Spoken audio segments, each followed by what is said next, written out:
Jangan tinggal dalam keberhasilan masa lalu. Ada orang yang sukanya cerita tentang kesuksesannya di masa lalu.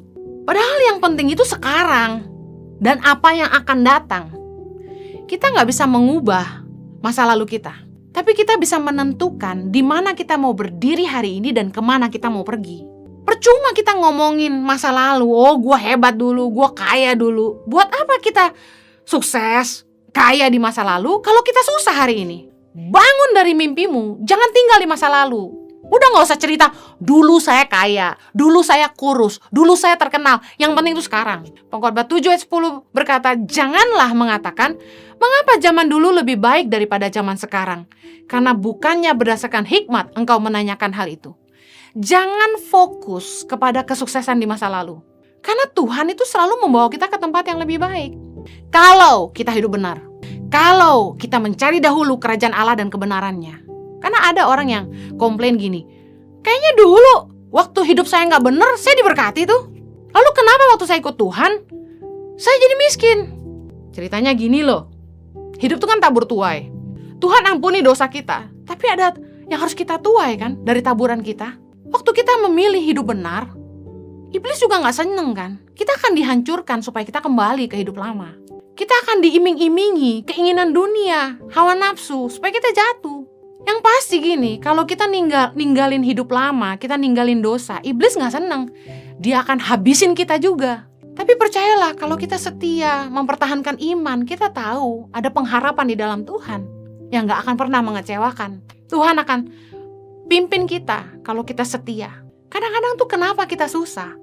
Karena Tuhan tuh proses kita untuk belajar rendah hati. Tuhan tuh pengen bersihkan Mesir dari hidup kita. Mesir bicara hidup lama kita yang penuh dosa, kekayaan yang kita peroleh dengan jalan yang tidak halal, cara hidup tidak dalam kebenaran. Tuhan perlu bersihkan Mesir dari hidup kita, dan karena itulah proses badai kehidupan merupakan salah satu cara Tuhan untuk merendahkan hati kita dan membersihkan hidup lama kita. Kita harus berubah dari cara-cara hidup yang lama. Jangan kembali lagi ke cara dunia untuk menolong hidup kita. Yesaya 30 ayat 1-2 berkata, bukan Mesir tetapi Tuhan yang memberi pertolongan. Ingat, Mesir bicara hidup masa lalu kita. Bicara soal dunia, cara-cara hidup yang salah.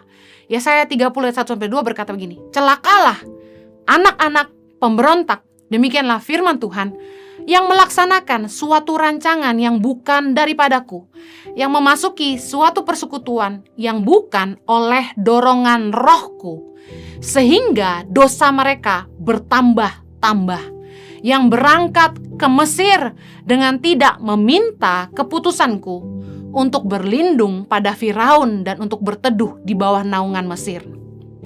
Jangan mencari pertolongan dari dunia.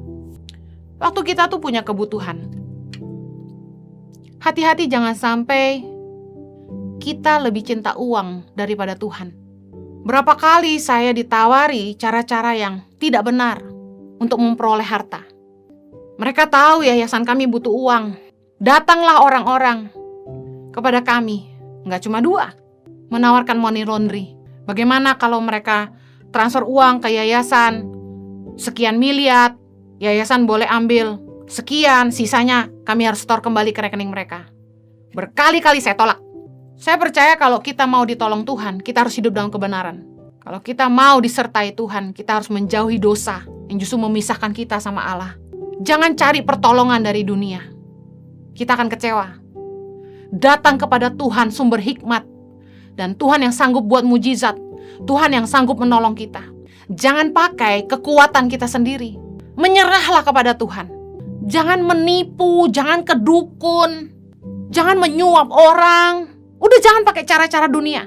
Ada orang yang pengen cari kaya, pengen dibukain usaha, mulai balik lagi ke kehidupan yang lama, mulai gaul dengan teman-teman lama di dunia gelap, supaya dibukain jalan. Dengar baik, Anda akan terperosok ke dosa yang lama, dan Anda akan kembali ke kehidupan yang lama. Jangan pernah cari pertolongan dari dunia, karena dunia itu kejam. Berharaplah kepada kasih karunia Allah yang memberikan nikmat dalam hidup kita dan kekekalan di kerajaan sorga.